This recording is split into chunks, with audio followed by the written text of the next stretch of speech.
ایک بچہ تھا جس کا نام عمر تھا، وہ ایک پیارے سے شہر میں رہتا تھا۔ رمضان المبارک کے مہینے کے آغاز پر عمر نے اپنی ماں سے وعدہ کیا کہ وہ اس سال روزہ رکھے گا اور خوبصورتی سے قرآن پاک کی تلاوت کرے گا۔ پہلا روزہ رکھ کر عمر نے اپنی ماں کے ساتھ سحری کی اور پھر نماز عشاء کے بعد اپنا روزہ کھولا۔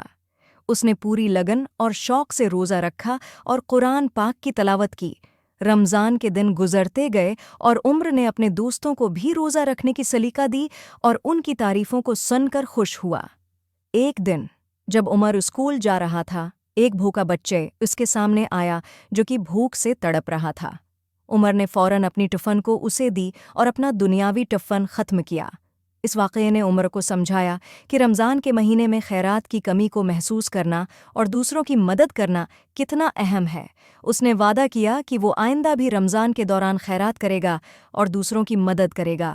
رمضان کے بعد بھی عمر نے اپنا وعدہ پورا کیا اور دوسروں کی مدد کرتے رہا۔